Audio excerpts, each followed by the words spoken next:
Salam kerahiman. Hari ini tanggal 24 November. Kita akan baca dari 1360 dan 1417. Kita mulai ya. Dalam nama Bapa dan Putra dan Roh Kudus. Amin. 1360. Ya Tuhan, Engkau menembus seluruh kehidupanku dan mengetahui juga apa yang ada dalam lubuk hatiku yang paling tersembunyi. Engkau tahu bahwa hanya Engkau yang kuinginkan, dan hanya kegenapan kehendak kudus-Mu yang kudambakan.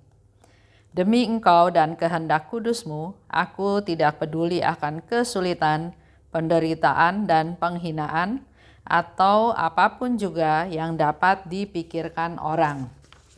1417. Oh Tuhanku, jiwaku adalah yang paling jahat dari semua jiwa. Tetapi Engkau masih sudi merunduk kepadanya dengan kebaikan yang sedemikian besar. Aku melihat dengan jelas keagungan-Mu dan kekecilanku. Dan karena itu, aku bersukacita bahwa Engkau sedemikian kuat dan tanpa batas, dan aku pun sangat bersukacita karena aku ini sedemikian kecil. 1360. Ya Tuhan, Engkau menembus seluruh kehidupanku dan mengetahui apa yang ada dalam lubuk hatiku yang paling tersembunyi. Kita semua tahu ya, Tuhan bisa tahu apa yang ada di dalam lubuk hati kita masing-masing. Tapi sering kita nggak sadar bahwa Tuhan itu tahu. Sering kita masih melakukan hal-hal yang nggak berkenan sama Tuhan, seolah-olah Tuhan nggak tahu. Hari ini kita diingatkan kembali oleh Suster Faustina bahwa Tuhan tahu. Dia bisa menembus seluruh kehidupanku dari dulu sampai sekarang yang kelihatan nyata, tapi juga bahkan apa yang ada dalam pikiran kita Tuhan tahu. Mengetahui apa yang ada dalam lubuk hatiku yang paling tersembunyi. Dan di sini Faustina katakan lebih meyakinkan lagi diri sendiri bahwa hanya Engkau, Tuhan, yang kuinginkan.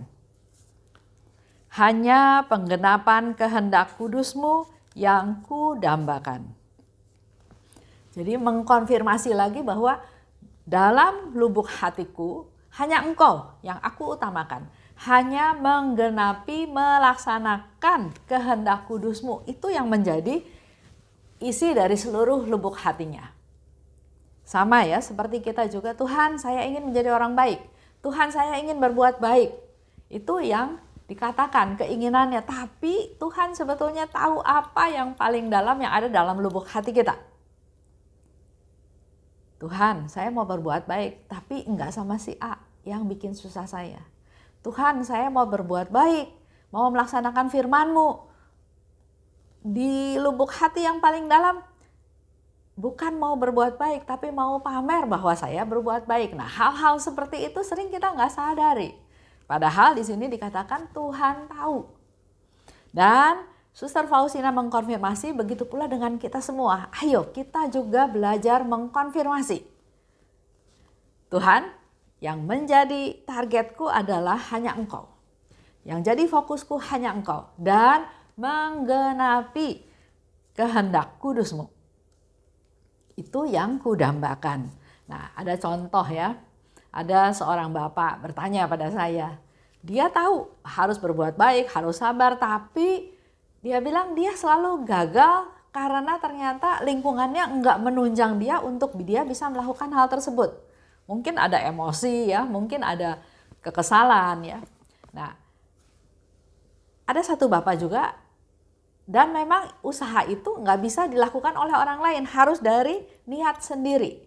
Seperti tadi Suster Faustina bilang, hanya Engkau yang kuinginkan. Jadi dalam pikiran, dalam perkataan, dalam tindakan, fokusnya adalah hanya Tuhan yang diinginkan oleh Suster Faustina. Begitu pula dengan si bapak tadi. Kalau dia ingin melaksanakan perintah Tuhan, menggenapi kehendak kudusnya Tuhan, Tuhan bilang ampuni. Terima orang dengan segala kekurangannya. Jangan mengharapkan saya maunya seperti ini, enggak. Tapi Tuhan memberikan ketidaksempurnaan untuk kita belajar menerima apa adanya. Dengan rendah hati kita enggak menuntut, tapi menerima apa adanya. Demi Engkau dan kehendak kudus-Mu, aku tidak peduli. Ya, jadi karena targetnya Suster Faustina adalah demi Tuhan, untuk Tuhan, dan supaya kehendak kudusnya digenapi, maka dia enggak peduli dengan segala macam hal. Di sini dia katakan enggak peduli pada kesulitan, enggak peduli pada penderitaan, enggak peduli pada penghinaan. Juga apapun yang dipikirkan orang, dia enggak peduli. Nah, mungkin ini juga bisa menjadi masukan buat seorang bapak ya tadi, bahwa kalau targetnya adalah Tuhan yang terutama dan berusaha melaksanakan perintah Tuhan, maka bila bapak mengalami kesulitan, keinginannya tidak terpenuhi atau mengalami penderitaan karena ternyata misalnya pasangan hidupnya berbuat sesuka hati yang menyakiti dia, atau juga barangkali mengalami penghinaan ya karena sudah tua, karena sudah tidak bisa apa-apa.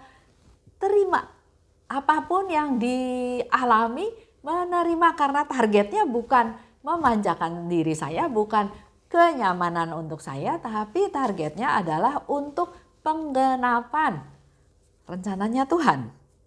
Karena itu dikatakan lebih lanjut oleh Suster Faustina, oh Tuhanku, jiwaku adalah yang paling jahat dari semua jiwa. Dia merasa enggak layak, dia merasa jahat. Mungkin pikirannya ya, karena di dalam diary tidak disebutkan, tapi begitu rendah hatinya dia enggak menyalahkan orang lain. Dia enggak menuduh orang lain yang bersalah, tapi saya yang jahat. Saya yang jahat mungkin karena kalau dibandingkan lagi dengan Bapak tadi, kalau Bapak itu mau membuka diri, mungkin dia yang jahat karena dia meminta, berharap misalnya ya, supaya pasangan hidupnya itu mengikuti apa yang dia mau, menyenangkan hatiku. Jadi kan berarti meminta sesuatu untuk orang lain, berkorban untuk saya. Padahal dalam kerendahan hati, kitalah yang harus berkorban untuk orang lain.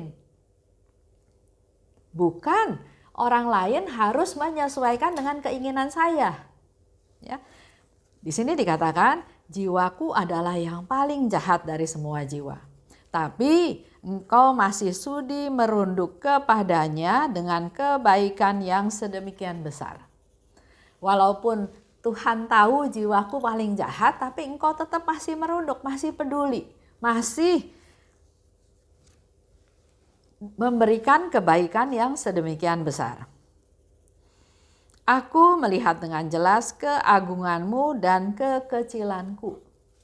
Di sini mulai lagi Suster Faustina mengajarkan kita tentang kerendahan hati, di mana kita ini bukan siapa-siapa, kita ini bukan apa-apa, kita ini nggak hebat.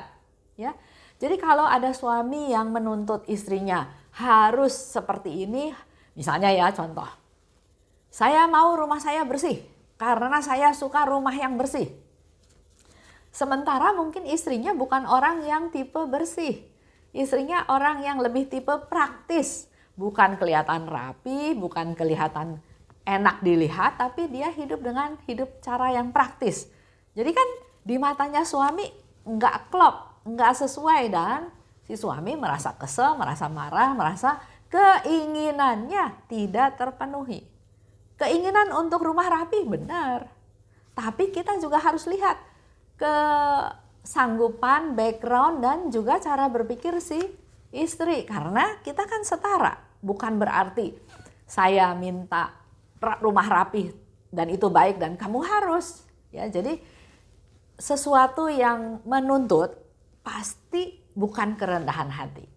Sesuatu yang maunya saya, inginnya saya merasa benar, sayanya yang diperhatikan, itu pasti bukan kerendahan hati.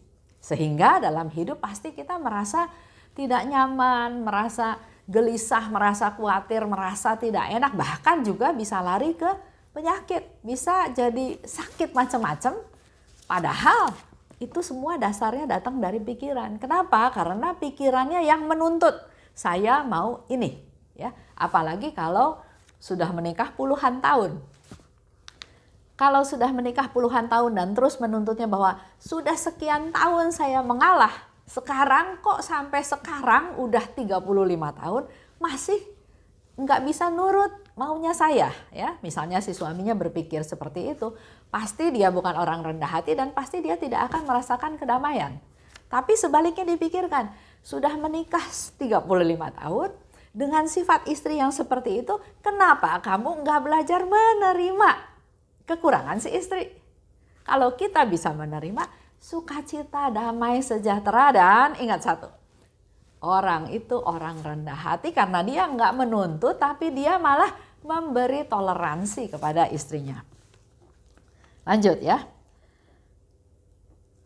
Suster Faustina mengajarkan kepada kita terus-menerus bahwa kita ini papa, kita ini kecil. Jangan nuntut macam-macam. Pada saat suami nuntut sesuatu, harus pikir juga, memang kamu juga sempurna, mau nuntut istri sempurna, ya. Nah, kalau udah kesini nanti nggak ketemu ya. Jadi yang terpenting adalah apapun yang terjadi belajar terima dengan rendah hati. Karena yang jadi fokus bukan istri harus ikut maunya suami, tapi yang jadi fokus adalah Tuhan. Kalau Tuhan memberikan saya istri seperti ini, ajar saya Tuhan, kuatkan saya Tuhan supaya saya bisa menerima istri yang Kau berikan kepada saya. Pasti hidupnya akan jauh lebih nyaman, lebih damai. Dikatakan lebih lanjut, karena itu aku bersukacita bahwa Engkau sedemikian kuat dan tanpa batas, dan aku pun sangat bersukacita karena aku ini sedemikian kecil. Dengan ketidakberdayaannya, dengan kepapaannya, dengan ketidaknyamanannya dalam tanda kutip, dia bersukacita. Lain dengan Bapak tadi. Dia nggak bisa senang, nggak bisa bersukacita, bahkan mengalami sakit penyakit karena keinginannya enggak terpenuhi. Nah, mari kita belajar rendah hati. Jangan menuntut. Pada saat kita menuntut hal sekecil apapun, itu sudah bukan kerendahan hati. Karena aku kecil, sedangkan engkau kuat, engkau tanpa batas, maka aku bersukacita. Ya, jadi di dalam hidup ini kita coba berpikir bahwa saya kecil, saya nggak berdaya, saya papa, saya banyak kekurangan, tapi saya punya Tuhan yang kuat, yang kekuasaannya tidak terbatas. Jadi kenapa saya harus susah? Saya justru bersukacita. Lanjut ya, contoh. Orang yang kecil, yang lemah, yang tidak berdaya, yang cacat, yang dilecehkan, yang dianiaya, yang tidak penting, yang tidak diperhatikan. Dia punya status seperti itu, ya. Kecil, lemah, tidak berdaya, cacat, dilecehkan. Apa reaksi saya kalau saya kecil, saya dilecehkan, saya diremehkan, saya dihina? Apa reaksi saya? Marah? Mau balas? Contoh ya, ada karyawan toko. Dia kerja sudah beberapa tahun di toko itu. Dia dimarahin sama majikannya karena kerjanya nggak bagus, nggak betul, ya. Dia merasa marah, merasa dendam karena kok saya dimarahin terus. Dan dia merencanakan sesuatu untuk membunuh majikannya. Itu terjadi ya, ada kejadiannya dalam beberapa waktu yang lalu, saya dengar di TV seperti itu. Dia nggak bisa menerima bahwa dia melakukan satu kesalahan. Oleh sebab itu dia ditegur. Nah, kalau kita sudah belajar dari Suster Faustina, justru kita harus bersyukur atas kelemahan tersebut.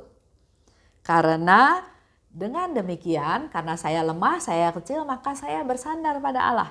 Kalau saya dimarahin, saya dihina, saya dikucilkan oleh majikan, Nggak usah balas ke majikan, kita bersandar pada Allah, kita cari Allah karena memang kita kecil, tapi kita tahu Allah itu besar, Allah itu kuat, Allah itu luar biasa yang bisa membela kita. Kalau karyawan ini ditegur, pasti dia ada melakukan satu kesalahan. Jadi yang harus dilakukan adalah merefleksi diri, mengevaluasi diri, selain bersandar pada Tuhan tadi ya, juga coba evaluasi diri. Justru jangan sebaliknya, jangan sombong, jangan sok pinter, jangan sok kuat. Dan tidak mengandalkan Tuhan. Jadi contoh ya, di dalam kehidupan ini ada penderitaan, ada kesusahan. Yang harus dilakukan bukan mengandalkan diri sendiri. Bukan sok saya bisa, saya dendam, saya marah, saya balas. Tapi yang harusnya dilakukan adalah mengevaluasi diri, mengandalkan Tuhan di dalam setiap penderitaan, setiap kesusahan.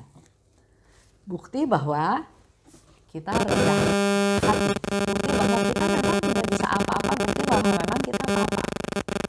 Sebaliknya, kalau kita jadi majikan juga, kita harus bisa belajar menerima kekurangan daripada si karyawan tersebut.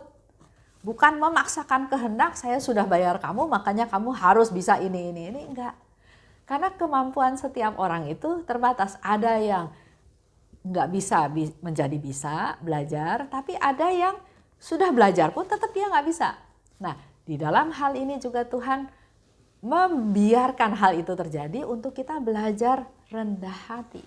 Belajar menerima apa adanya dengan segala kekurangan yang ada. Sehingga di dalam diary tertentu juga disebutkan bahwa kesulitan-kesulitan itu dibiarkan terjadi untuk menjadi proses kita menjadi kudus. Karena kalau semuanya nyaman, semuanya sesuai dengan apa yang kita mau, kita nggak belajar apa-apa. Baik, saya tutup ya. Dalam nama Bapa dan Putra dan Roh Kudus, amin. Allah Bapa yang Maha Baik, terima kasih atas segala rahmat dan kasih karunia-Mu. Hari ini kami juga kembali belajar daripada-Mu Tuhan melalui Suster Faustina untuk dalam kehidupan ini fokus kepada hal yang paling penting. Jangan diganggu, jangan terganggu untuk hal-hal yang tidak penting. Seperti Suster Faustina yang menjadi fokusnya adalah Tuhan dan menggenapi setiap perintahnya. Mampukan kami juga Tuhan untuk dapat meneladan Suster Faustina dan melalui segala peristiwa yang kami hadapi, kami juga mau belajar untuk semakin rendah hati. Terima kasih Bapa, dalam nama Putra-Mu kami berdoa dan bersyukur. Amin. Dalam nama Bapa dan Putra dan Roh Kudus, amin. Salam kerahiman.